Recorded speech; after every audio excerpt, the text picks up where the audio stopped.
So you want to get into Warhammer, but you have no clue where to start. You have no clue what a Nurgle is. And what is that weird baby thing that's floating? You come to the right place.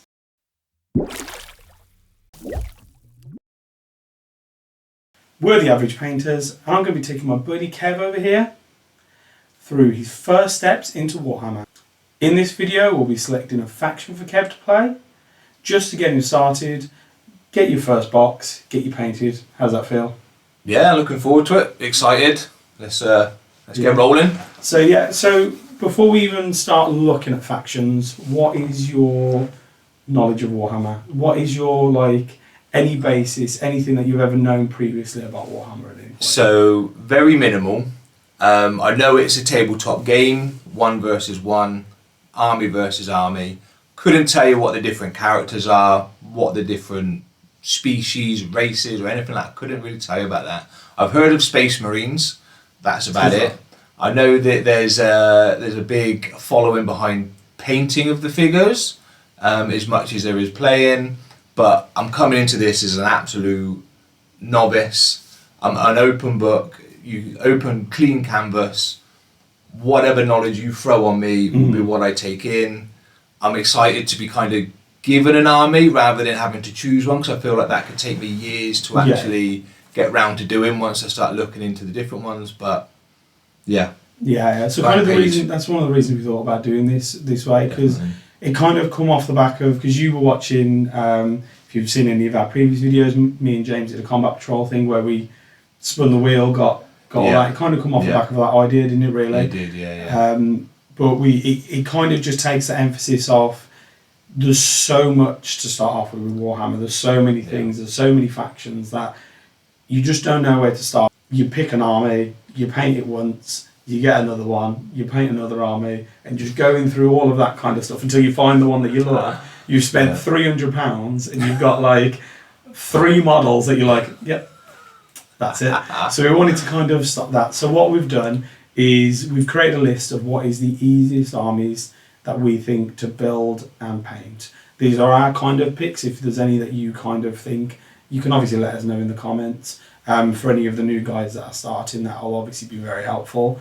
So basically I've got the list here, and we're going to go through them, and we're going to spin the wheel. Let's do it. Okay.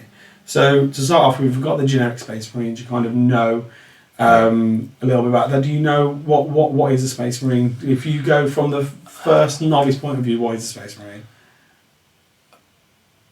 I couldn't ultimately tell you. I know that it's a character, it's a person, they're part of the army. I don't know if that's the race or if that's whatever, but a Space Marine is, for me, it's just one of the choices that you have. Yeah. So a Space Marine basically is your gold standard human. It's somebody that's been genetically altered to be a super soldier. So basically they get children when, they basically take children from their homes and... and they perform surgery on them to basically turn them into super soldiers. Is essentially the lowdown on them. Right, now, these can be broken down into multiple different, there's hundreds and hundreds of Space Marines that you could pick. So what we're going to do is we've got a list of, so we've got the generic Space Marines, which you've got your Ultramarines, your White Scars, your Imperial Fist, all that kind of stuff. That we can pick from. And these are separate armies of the Space Marines. So basically, a Space Marine is set into chapters, and each chapter is its own army and runs by its own rules, governed by what is called a chapter master, who's basically the leader of that army. They're all part of the Imperium. So the Imperium are man. They fight alongside and are for humanity for the most part. But that chapter master basically gets to decide what they get to do. They have full autonomy over themselves. So they can kind of they're based off 1,000 Marines each. Anytime it goes over 1,000 Marines, they split off into a separate chapter essentially. So that's why there's so many of them because they keep breeding, stealing children, and making more of them. Well, they can't breed. Oh, okay. But still That's children. That's how, yeah. So you put your gene seed in a child. Wait. And then, and then Okay. and then that child becomes a Space Marine. I want to get involved in this hobby. Yeah, so you've got your generic Space Marines, then we've got what is called the Divergent chapters. Okay. So these are chapters that don't follow the Codex, which I know it sounds, again, this is intro into Warhammer. It sounds really confusing. So we've just said that there's a bunch of chapters that have 1,000 Marines. Yeah. That's because they follow what is called the Codex Astartes, which a character that's going to be really big, Rabute Gilliman, Rebuttal, Bobby G, whatever you want to call him, basically come up with the Codex Astartes at the end of what is called the Horus Heresy, which we won't get into now, because that is an absolute cluster of it's just a mess of the amount of lore that I would be giving you on just that one thing, which is the prequel to 40k. Prequel. Yeah. Okay, right. It's over like let's try and keep it it's like vanilla. 60 books of lore just to tell you that Gilliman decided that instead of everybody having what was called a legion, which was basically, so there was the Ultramarines, White Scars, Dark Angels, Blood Angels. Yeah. They didn't have 1,000 Marines, they had like hundreds of thousands, like they just kept growing kind of thing. Yeah. Horus Heresy happened, he split the legions into what's called chapters, which is the 1,000 Marines. Yeah. Okay. Wrote a book about it, when everybody needs to follow this. More kind of order. Yeah, everybody needs to follow this now, and everyone, okay, cool. Apart from certain chapters that went, No. Okay, right. Screw you. So they're the Dark Angels. Okay. Who basically, well, not Legion, which my army, or my predominant army, who basically don't really follow the Codex. They do follow the Codex, but they don't follow the Codex as a whole kettle of fish with that, which if you get Dark Angels, we'll go into that lore. You might have to fill me in a little bit more information, like a little bit later on when I start understanding what's what. There's the Space Wolves, who basically just said screw you to everything. They're basically space Vikings. They're pretty cool. They're either space Vikings or, depending on how you want to play them, furries. Okay. Right. Because that's the only way I can describe it. Okay, fair enough. There's the Blood Angels, who are essentially vampires. Nice. Yeah. Okay. Which are pretty cool. I can see where this is kind of going, where they're getting the ideas for each one now, as if it's some kind of mythical thing that gives the idea of where they tee off to. Okay. Yeah. And then there's the Black Templars, who are a successor chapter for the Imperial Fists. So the Imperial Fists were the original chapter. Right. The Black Templars, who essentially have become so popular and famous that they're their own supplement, essentially, because they Glory Boys. They don't care about the 1,000 Marines. They are just like, what is 1,000 Marines? And they just have as many as they don't have like a limit. They don't they don't set themselves a limit. They don't care. They're the most devout people to the Emperor. Okay. Essentially. So those are your basic Space Marine kind of chapters that we can pick from. Okay. So how many have we got from that? Was there? Did you read off? Is it 6? Space Marines, so generic Space Marines, Dark Angels, Blood Angels, Space Wolves, and Black Templars. Okay. So there's 5 there. Yeah. If you get Space Marines, we've got a whole section of thing to go through then. But we'll get to that. We'll cover that. And then on the flip side of that, there's Chaos. Okay. Do you know anything about Chaos? So if it's similar to, because obviously you've got the main things of being order and chaos. Mm-hmm. So where you've said there's certain Marines that have gone against the Emperor, as it were, I see them as like an opposite end to that. So you've got the order, which is good guys, as it were, chaos, bad guys, villains. Yeah. So they would be the ultimate kind of enemy for the Marines. That's how I would see that. Just based on... Yeah. So, as I mentioned, the Legions and the Horus Heresy, these are the ones that split off during the Horus Heresy. Okay. Turn traitor. Yep. and are basically doing their own thing. Yeah. So there's the generic Chaos Force, which again is similar to Space Marines, where you've got a whole lot of things. There are other, what are called war bands, they call them war bands, who have come about afterwards, so after the Horus Heresy. Yeah. So what was a chapter, that's fallen to Chaos, because Chaos is always trying to corrupt people. Okay. So that you could paint, but there's this thing called the Black Legion, which is the main kind of poster boy, which every box art that you see, I'll probably potentially put a picture up, or whatever. That's what you see it of, and that's basically all of them come together under one man who's trying to take on the Imperium, kind of thing. Okay, yeah. And then with that, there's the Chaos Gods, who have their own kind of... Gods as well now? Yeah. Okay. Yeah. So, we'll say gods, because they're not technically gods. Okay. To go not into too much detail, again, we could probably do like a podcast on this of what is essentially the intro to Warhammer. Some research, some homework of my own, I guess, after we've gone through this initial bit, so I get a bit more understanding of what we're looking at.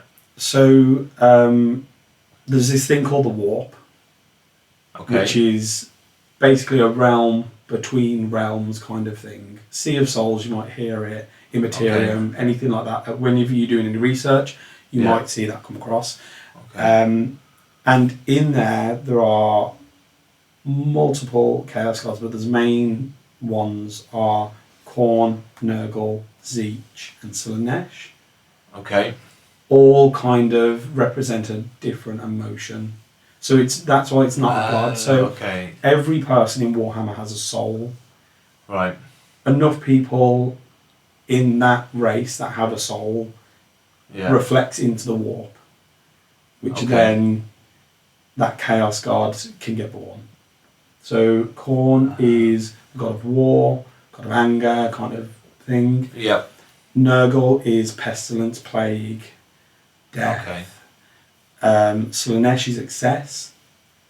Okay. And Tzeentch is knowledge and like trickery. Interesting. Okay. So Khorne has the World Eaters.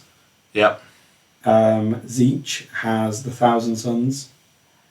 Yep. Nurgle has the Death Guard. And Slaanesh has the Emperor's Children. Okay. It's a lot to take in now. Like there's so much more than just it being a tabletop game of someone trying to beat somebody else. There's so much more depth to it. So the best thing about this hobby, and this is especially if you're new, the hobby can be the painting on its own. It can be the gaming on its own. So you could just put models on, not paint them, build them. You could use coins if you wanted. Yeah. Or there's the books and the lore, which is its own hobby because there's so many books, so much lore. Because I think this has been around for like the 80s. So the amount of lore that's there, and it's an absolute minefield, and it's brilliant because none of it makes sense. And the whole point is none of it makes sense. Love it. And people that you can try and make sense of it, but you speak to somebody else, and they will get something completely different because their interpretation of something. And the lore's so vast on everything that you might have read one bit of lore or seen one bit of lore. Yeah. There's some brilliant lore YouTubers that I'll probably tell you about towards the end, or that you can watch that really actually do make sense of everything. But you'll read one bit of lore, somebody else will read something else, and you'll be having a conversation about something that is completely different but the same, but that's because they've either retconned something or they've not thought about something, because there's been so many authors that have done something that one of them's done a book some years storyline ago, and then another person's done another book years and years later and completely forgot that book ever existed. Oh wow, okay. Interesting. To be fair, it's the same when I do a lot of reading on Star Wars, for example, which I know is a different universe to what we're talking about now, but like there's so many different tee-offs and branches of different Star Wars, like canon and non-canon and stuff like that. So I can already see that it's similar to that, where there's so many different storylines, but they all kind of intertwine in the main kind of end is Yeah. roughly the same. It's Yeah, just so different yeah, journeys. Star Wars is Warhammer for babies, essentially, is the only way I can describe it. I love Star Wars, but Star Wars Yeah. in comparison to Warhammer is so dwarfed by the amount that is in there. Yeah. And that's coming from somebody that knows that like every character in the Star Wars films has a backstory. Yeah. Whereas that's essentially on Warhammer, but Warhammer's scale is so much like it's almost It infinite. already sounds it, to be Yeah, fair. Yeah. and kind of moving on from there, there's two other factions that are pretty easy to build and paint, Yeah. which is Adeptus Custodes, who are essentially the guard to the Emperor. Oh, okay, yeah. They predate Space Marines. They're better than Space Marines in almost every way. Wow. Okay, interesting. So what was the gold standard of humans has a gold standard, essentially. Oh, okay, nice. They are and as far as Warhammer models go, one of the cheapest armies to get. Yeah. Because there's okay. so little models that you have to paint. Yeah. You can just field a table of like 10 Yeah. rather than 30, 40 models. Okay, interesting. And then almost on the flip side of that is Yeah. the orcs.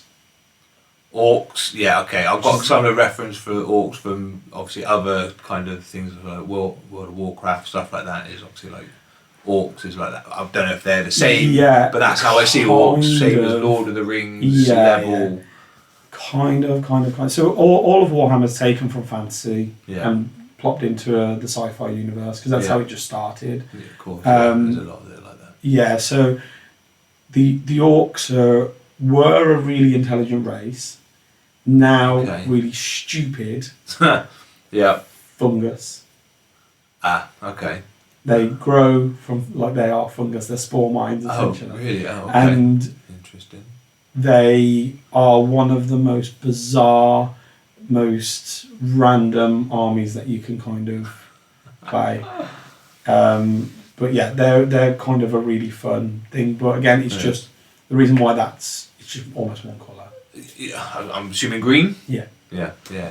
Yeah, also known as the greenskin. So if you hear Oh, that, okay. that's that term. kind of Yeah, makes sense. But that's essentially the whistle stop tour of all of those armies. Okay, so we've got 12, is my count Yeah. right? About 12 different ones to choose from. Okay. The vast number, even just going from like thinking of just Space Marines against whatever Yeah. to now having 12 different armies, and you're saying that that's not even No. the whole No. amount. No. So I've missed Okay. off humans because there's baseline humans in it. Okay. Which I'll go through the reasons why we kind of skipped off some of these because the humans, the space elves, Space elves, who okay. are Eldari or dark elves or Jakari, the technical word for them.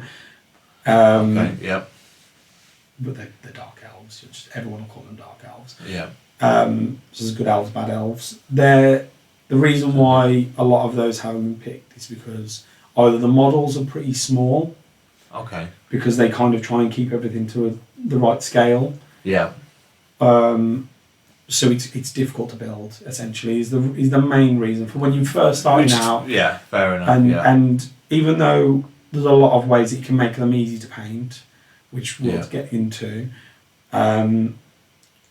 Starting off with something that small as a canvas, whereas a Space Marine is Yeah. very big and there's a lot of rounded edges and there's a lot less almost detail because Oh, a lot of the okay. models are very detailed in those. Yeah. So it can make it a little bit harder to kind of start with those armies, and it's very easy to get frustrated in this hobby because, and what we'll go into like a little bit is, you start out and you look at the box art and you look at people online. It's so easy Yeah. now to compare yourself, Okay. and kind of almost one of the reasons why we, not only just to get you into the hobby, we thought we'd bring you along on the journey on the channel, but Yeah. it's that thing of comparison is the enemy of joy, that saying. It's Okay, going to be so yeah. easy to look at everybody else's work and go, Compare. why yeah. doesn't mine look like that? Whereas Yeah. that's not the case for 90% of people, but you only see obviously the Golden Demon entries that are out there, which is the most famous paint competition. Oh, okay, fair enough. Yeah. But yeah, let's get spinning the wheel then, see what you get. Yeah. So we've got our wheel up now. As you can see, all the factions are there. Let's spin the wheel, see what we get.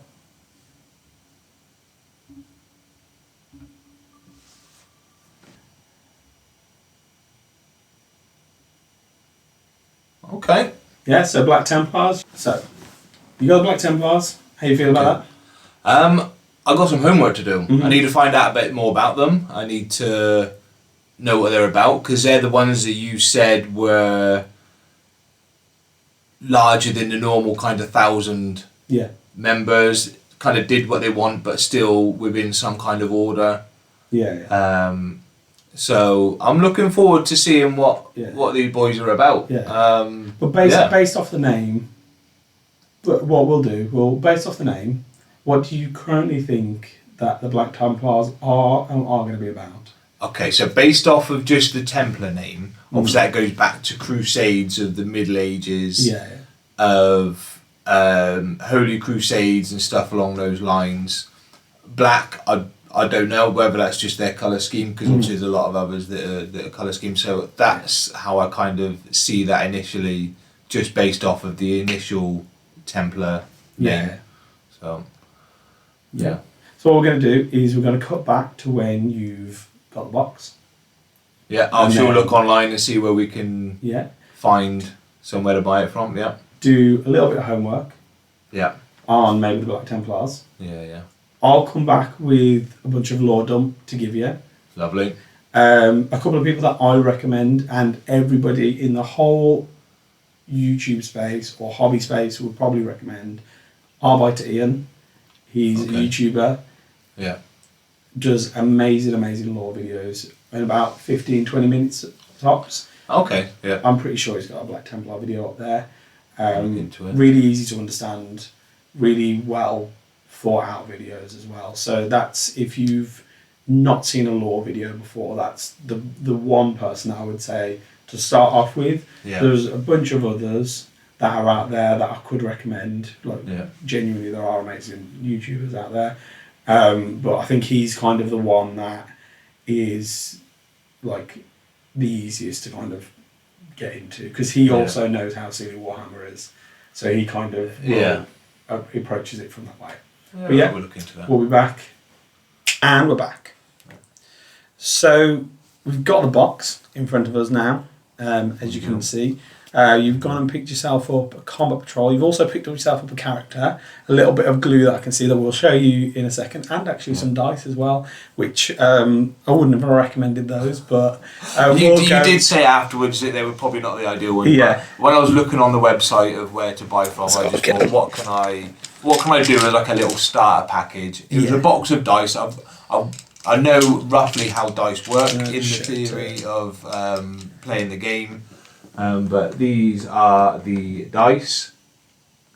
I now know that the option I went for was not ideal because of there's the little symbol of the skull on the dice, which I thought was quite nice for when you hit a 6. Turns out that the skull is not the 6, as it was pointed out to be by you in here. It means a 1. Yeah. So almost those dice are irrelevant now. Yeah. Those dice, so anybody that is new to the hobby, if you're looking for dice, don't pick up the Warhammer dice. They're way more expensive than everywhere else for the amount that you get. And the skull isn't a 6, which confuses the living hell out of me. And I've been playing for a fair few years now. And anytime James uses them, anytime he rolls it, I'm like, you've done really well. And he's like, what do you mean? And I'm like, you've got a bunch of 6s, and he's like, no, because every other dice set, and even every other dice set that Games Workshop sells, because you can get like Black Templar specific ones, has the 6 as the special logo symbol for the army. Yeah, I think that's what I thought I was looking at, and then it turns out that it's not. Yeah, we all make those mistakes. That's the hobby. But yeah, the Black Templars, we'll go into a little bit of a lore, and then we'll dive into the boxes that you've got in front of you. Yeah, looking forward to it. So to start off with, before I kind of give you any kind of fill-in, anything that you might have either missed or that I think is the most important thing to be a Black Templar player. Yeah. You've had, what is it, a couple of weeks now while doing we some waited research for, and some homework. Yeah.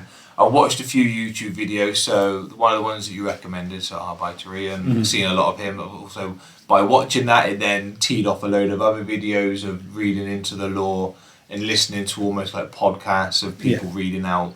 So I've got a bit of an understanding as to how they've come about. So with their, with Sigismund, I remember that name coming up, who was the initial leader of them, who started the army, the chapter, and then how they are almost on a constant crusade for the emperor. So whenever there's any kind of war, these are the guys that want to be the first ones there. So they'll always kind of turn up in their droves.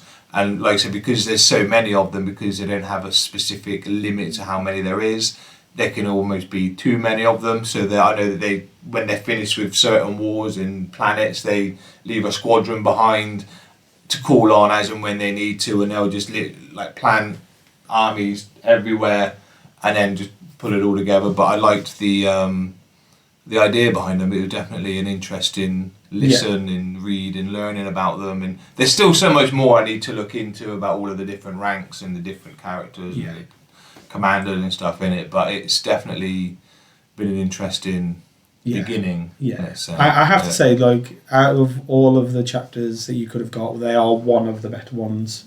There's a reason why they are so popular, and that's because they are just they're the baddest of the bad of all Space Marines. So you hit the nail on the head with Sigismund being the first guy that kind of he was like arguably one of the greatest Space Marines to ever grace the Space Marine the Warhammer universe. When you get into any of the Horus Heresy stuff, he's a massive character. So he was pretty much one of Rogel Dawn's, who's the Primarch of the Imperial Fists. Which I don't know if you've seen it. Teed into that kind of part of it, but I know that was where he started from and teed off from. But I need to probably look into more of their history to maybe understand his mentality as well. But that's later on. They basically personify Rogel Dawn and the Emperor's rage, really. They are the Emperor's wrath, so to speak. They go in and they take no prisoners. They're in sword and board, proper crusading across the galaxy, across the stars. Literally, just if they turn up, something's going to go down. They do not care for anybody's rules whatsoever. When the legions split up, Sigismund took over the Black Templars, and he was the first chapter master of the Black Templars. And when the Codex Astartes came about, they all just basically went, no. Why would we follow your rules when we can just... we've got our own. Yeah, we'll just do our own.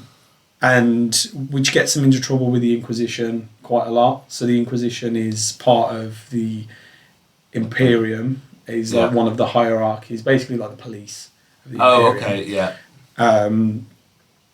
Because they know that they're only supposed to have 1,000 Marines, but they really don't care. To that level where they literally turn around and the Inquisition will eradicate chapters over stuff like this, and they're like, we don't care. They are, they are the bad boys. That's basically. I mean, to be fair, you pretty much they've got you've hit the nail on the head with most of the basic lore.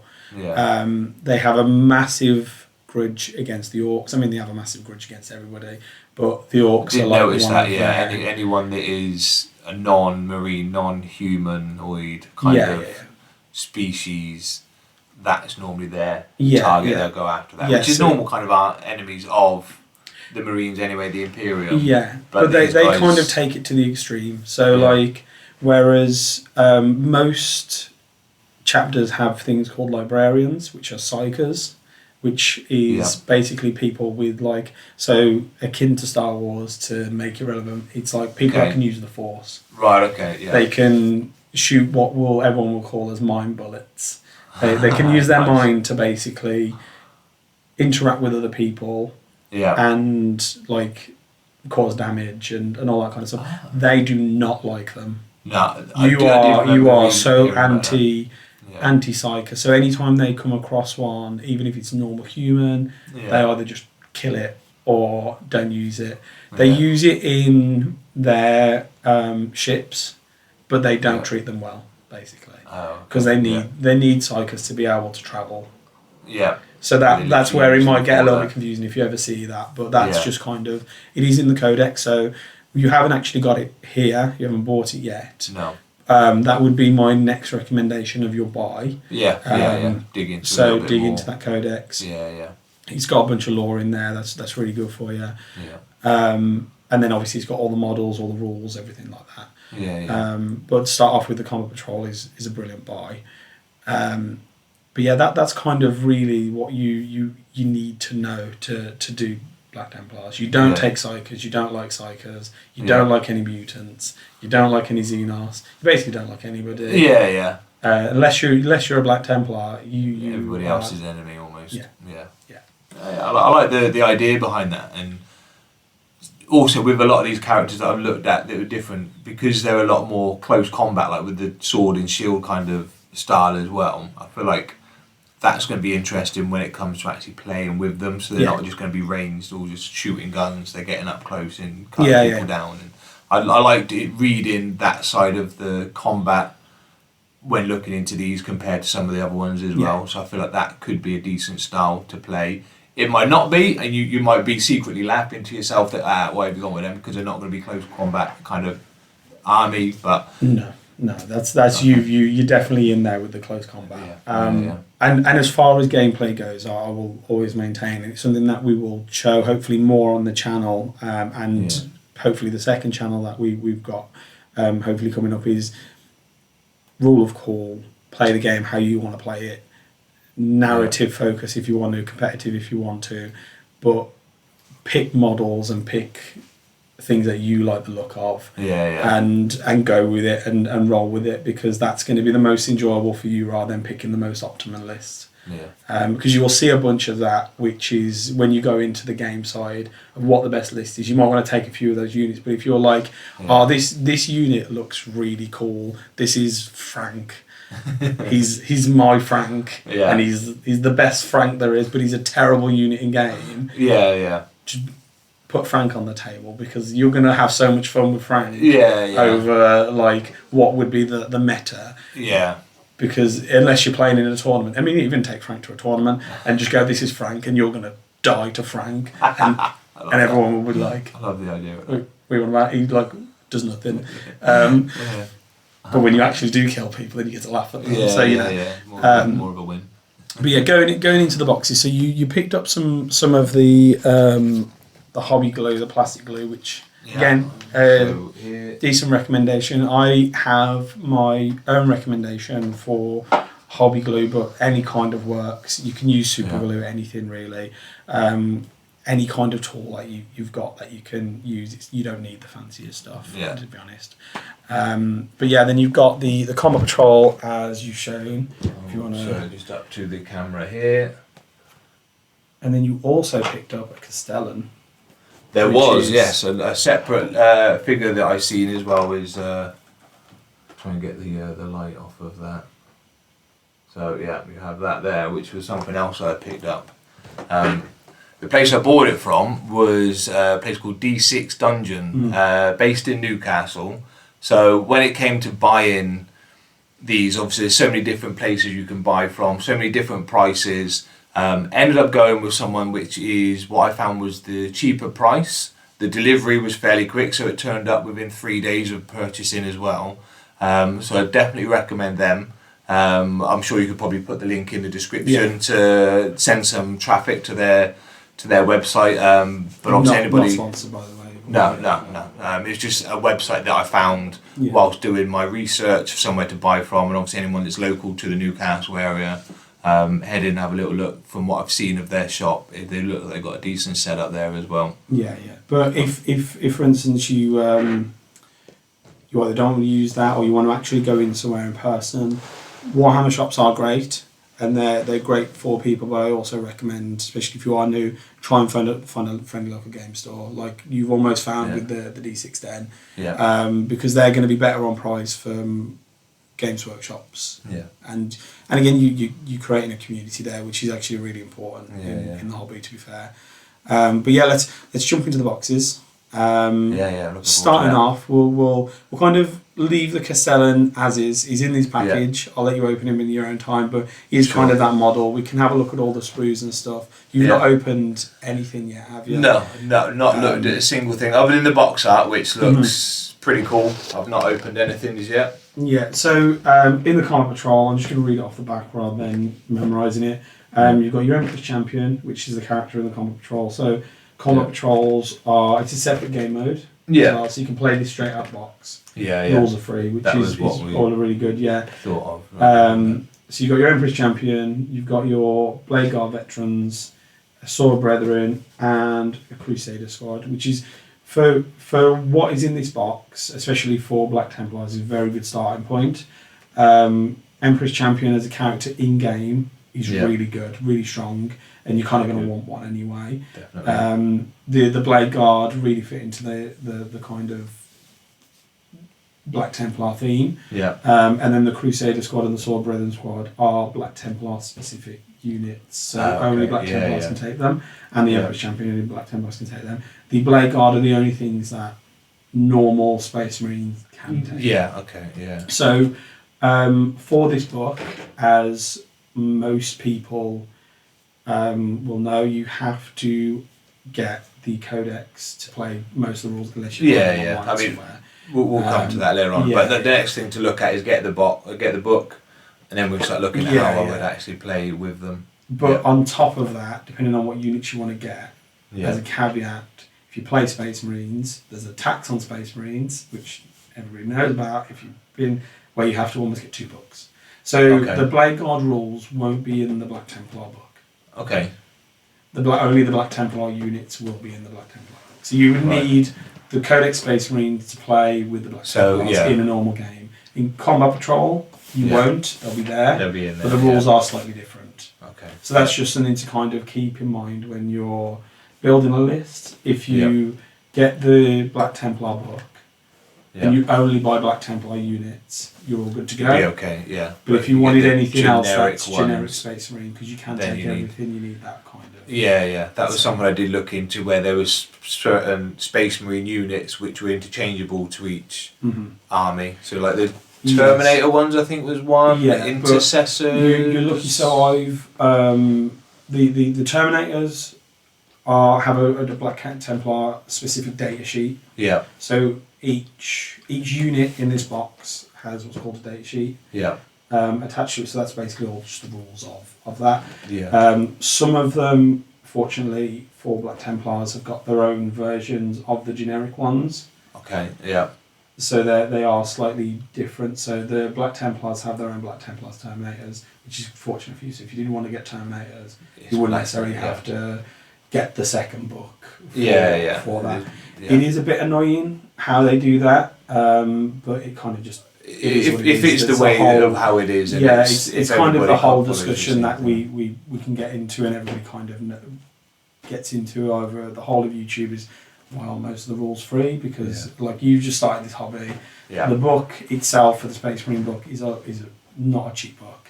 And the Black Templars one is smaller because it's a supplement, so it's obviously to supplement the Space Marine one. Yeah. But yeah, on the box, any units that kind of stand out for you? What's your initial thoughts? Instantly, obviously the Emperor's Champion, just the design of how his character is, almost in a He-Man kind of pose, with his sword aloft, the thing blowing in the wind behind him. It looks like such an iconic pose, almost statuesque. Yeah.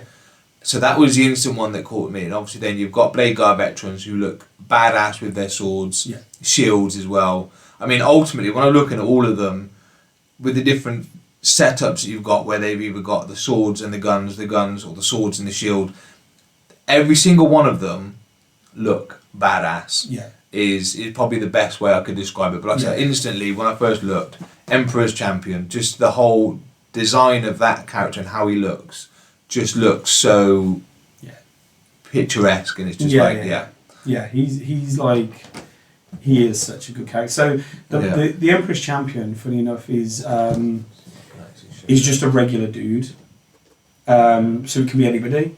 Before a battle, he essentially has a vision from the Emperor that he's the chosen one.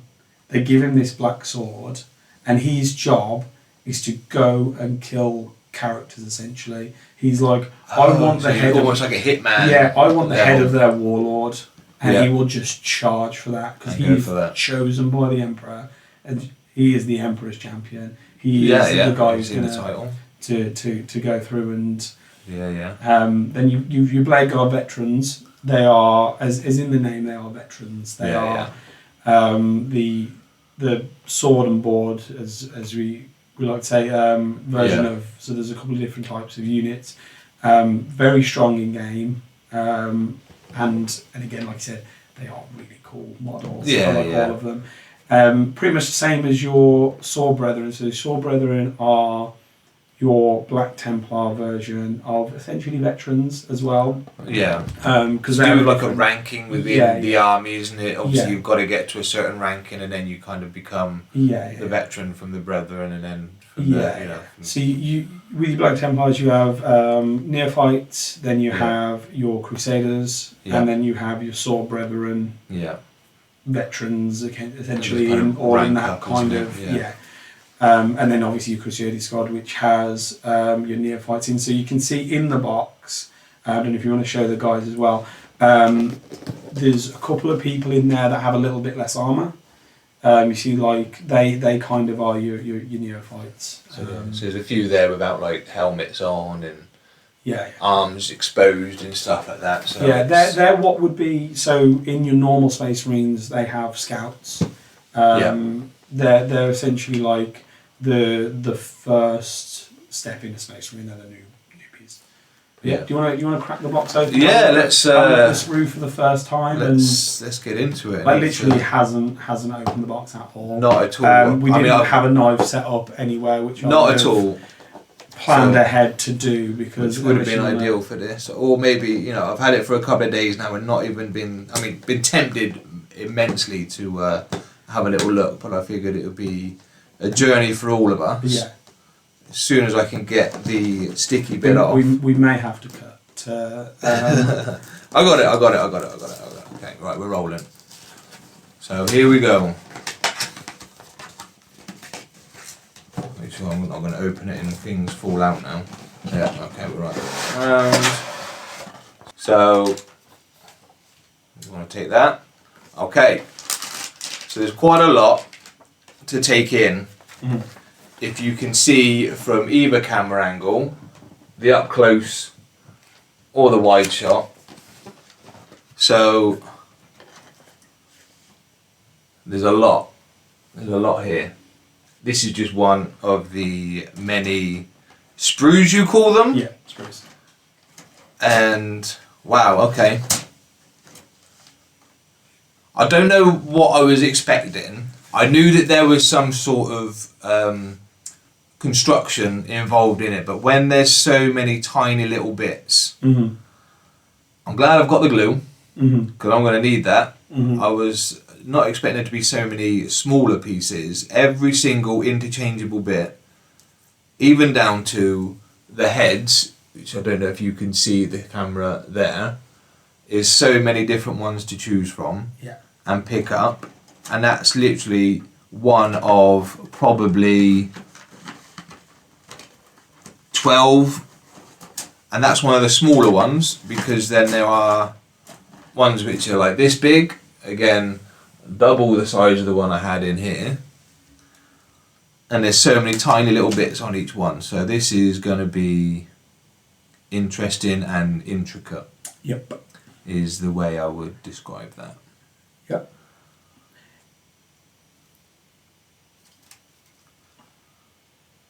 Damn. So a couple of things that I'd recommend for anybody at home and you to potentially get. Yeah. So obviously there's the stuff to build all of the models, like you've got your glue clippers, hobby knife, just to get rid of any kind of mould lines or little bits. Yeah, I can see where obviously I've got like some snips as recommended by yourself to use, but I can see where there's going to be little spurs left over, or it's like a little file or something almost. And you can get sanding paper. You can also get things like just use a nail file or something. Just to take the roughness off. Because they just show up when you are painting. It's you can spend a lot of time prepping it, or a little time prepping it. It's really up to you. You kind of just want to get those big chunks of plastic mainly off. The other thing that I would recommend, which in fairness we could probably do a hobby recommendation video at some other point with yourself, definitely, is I have quite a lot now, but essentially boxes from I get them from the range most of the time, which has got loads of individual little sections in. So when you're cutting out the sprues, you can basically take all of the bits off and put them into those sections. I feel like that would be a good idea, because what I would probably want to do is take all of the pieces off of this, but so that I don't lose them, is have a little, like a little box to put them in. So there's all of the heads. You can separate the heads. There's, I'm just looking now, I can see there's arms with weapons in, arms with a hand with a finger pointing on it, an arm without a hand, and then separate little bits that you can put on. So I would probably want somewhere that I could keep them in some kind of order, because there's so many on each one, so different options to put. So I would need somewhere so that I don't just take one off and leave the rest on here to leave in the box. That would definitely be something I'd look into. But we'll go through some of the instructions now with yourself, just so you can kind of have a look, because there's one thing looking at the screen. What I would recommend always when you get any kind of model, just look through the instructions as you can, because there are some that will potentially come. So on the sprue, it might have like a part that, because you get options, one person could take and another person could also take it, but they've only got one part to it. Okay. And you kind of need to kind of have a look. Like separate, like almost build them without building them. What I tend to do is I circle the guys that I want to build, and as I'm going through them. So for instance, even just, you don't mind me folding it, this guy here, you've got the two options to build. So when you show the camera, the good thing about the Combat Patrol, if you are building it for Combat Patrol, there is a little tab that says Combat Patrol on it. So that's how you do the Combat Patrol build. So the one with you can already see the one with two different hands, one with guns and stuff. So you've got one with a sword, one with an axe, one with a gun, one with the really good thing about Space Marines, and this is something that I will let you in on a little secret early, is most of the parts are interchangeable. So especially with the arms. So for instance, when we go through the book a little bit, when you get to the Blade Guard, you could swap out their sword arm for one of the axes that's in this box, for instance. And because you essentially at the start of the game say either what it is, as long as you can either WYSIWYG it, which is what you see is what you get, or it's on the data card to say power weapon. That doesn't specify that it's a sword, axe, mace. Oh, okay. Like so it's just within that bracket of whatever is on the character. So you can kind of customise the figure and the characters as you want, or you can build them as is. To start off with, it's easier to build as is.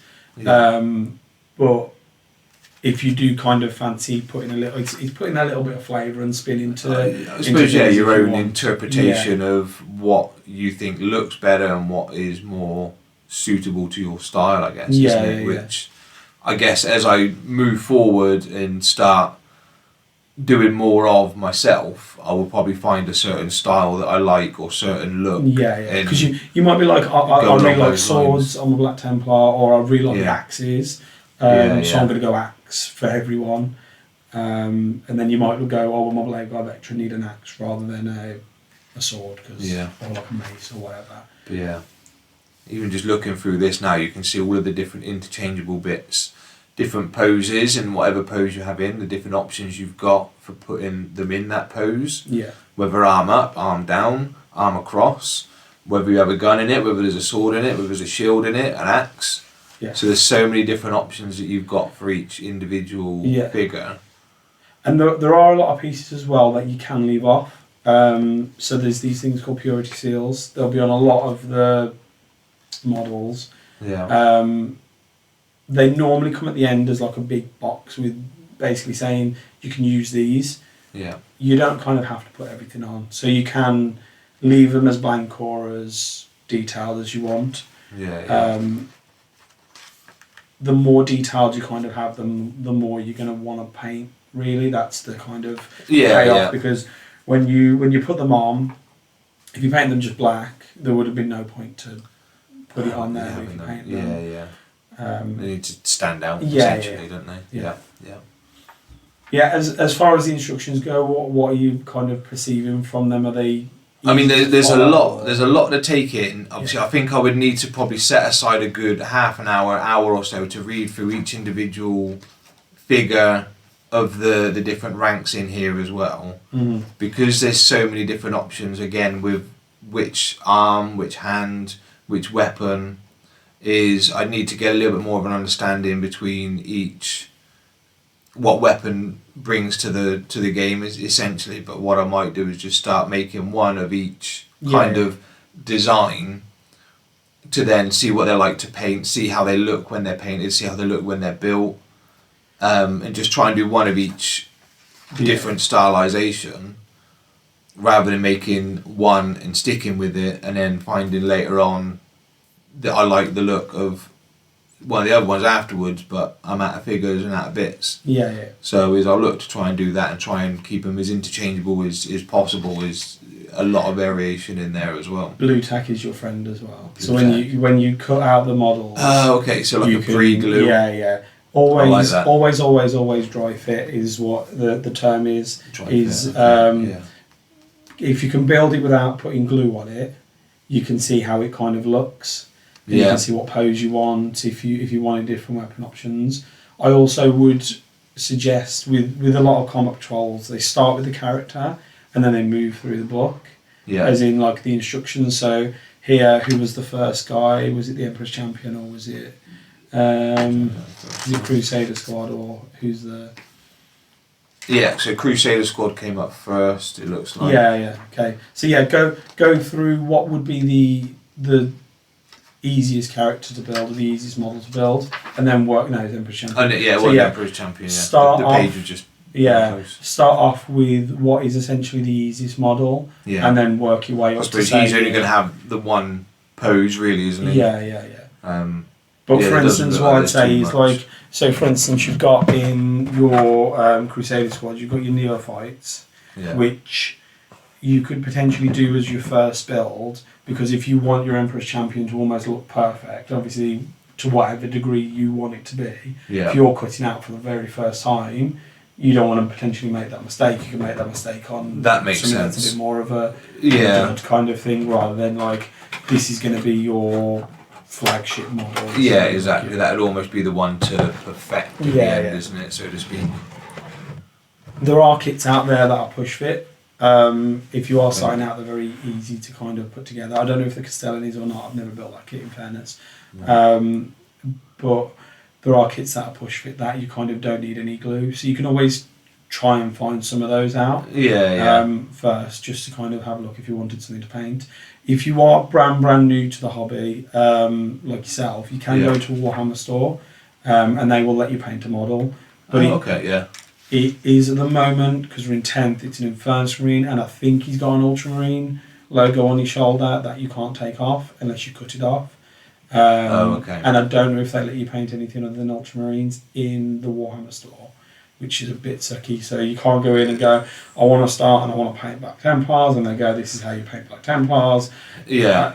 I don't It's understand something we can maybe look Yeah, into and find the nearest store and go and ask a question, I guess, isn't it? Yeah.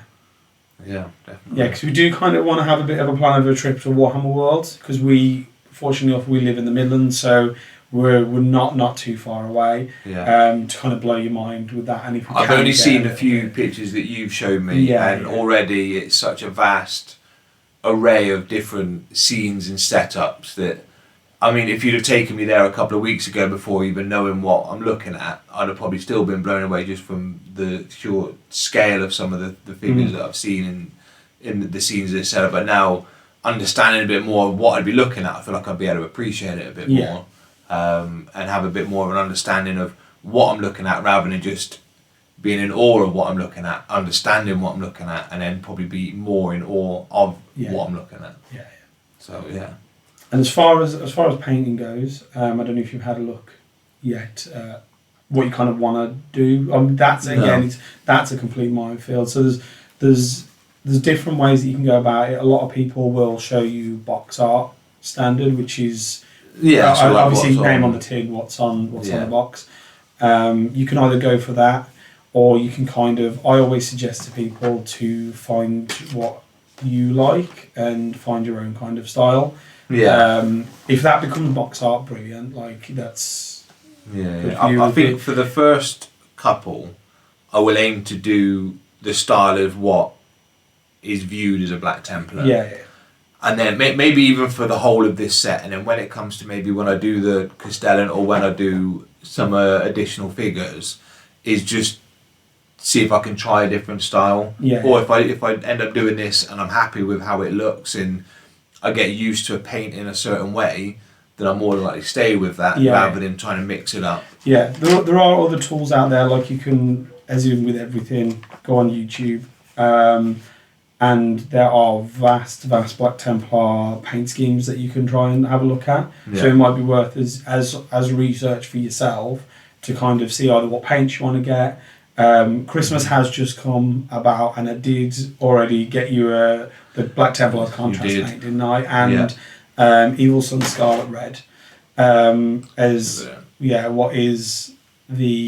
what in my opinion one of the best reds that City Shell do. The black and the red. I mean, when you look at the design here, the contrast of the red stands out so vividly against the black armour as well. So I feel like I would definitely use that quite a lot. And like I said, the bag is just over there. If you wanted to grab it, I can show the camera the two little pots that you did pick up. So we have here, nice little bag design. So you have the initial Black Templar black, which I will show to this camera, as well as the red. Get it on the right way. I show to the camera. And I'm looking forward to using that red. Just from the look of the outside of the tin, it looks so bright. So almost, it's like as if you got the bag specifically, because it would match the red. I do like that. So I'm looking forward to getting involved in looking what I need to get is an additional thing from here. But there's definitely a white that I would need to get. Along those lines as well. Yeah, so this is where you get into, there's about 1 million paints that you could get for each army and each thing, because you've got tan colours in there that you might want to have. You've got genuinely what I would suggest to do is do a little bit of digging on YouTube for people's schemes, because even in the box art, because there's recommendations. I don't know if they still do them on. Recommendations on these boxes, I believe, or there's paint recommendations of what Citadel say or Warhammer say to do. You mean, but they aren't what they've used. Okay. So this will go. There's like 6 colours that you need to buy. Yeah, but then you watch someone else do it. They use about 400. They haven't used this. So the Heavy Metal team, which is the team that do all of the, everybody knows it's it's a secret that everybody knows that they don't use the box art colours that they sell. Yeah. They use whatever they want to get because Finish. the quality of those you could get potentially with them, but in all like you're not going to get that quality from those colours. So that's why I always recommend. There's a guy that actually I would say to watch is Eons of Battle. Does Black Templars as one of the YouTube that I watch as a recommendation. If you are getting to Black Templars, he has a paint scheme on there which actually I think is quite easy to follow. One I'll look into then. Yeah. So you looking forward to get started? Yeah, man. Let's get to it. Yeah. So hopefully this will be like a series. We get going. We can follow along on your journey. We're in 10th edition at the moment. We've just started 2026, which means that it's almost one of the best times to get into Warhammer because the edition's coming to an end, which is a new one coming out. So there'll be a new rule set to learn. So we can almost get these models painted, built for that new edition, and then we can basically teach you all the rules from get-go, where everybody's going to be starting from scratch anyway. So the base core mechanics of the game will probably be the same, but you kind of don't get completely bogged down and then have to learn a new rule set. So that does make sense. We can get that painted and built. And see where we get to. Yeah, man. Let's get to it. But thank you very much for watching, guys. Stick around. All of our socials are down below, and we've linked as Kev said earlier, we've linked the description to the shop where we got it from. Please stick around. If you like any of the videos, please thumbs it up. Give us a comment on what army you're painting. If you are new to the hobby, if there's any recommendations or anything that you want to know, obviously just drop us down a note down below, and we'll try and get a video on there for yourselves. We've been the Average Painters, and bye for now.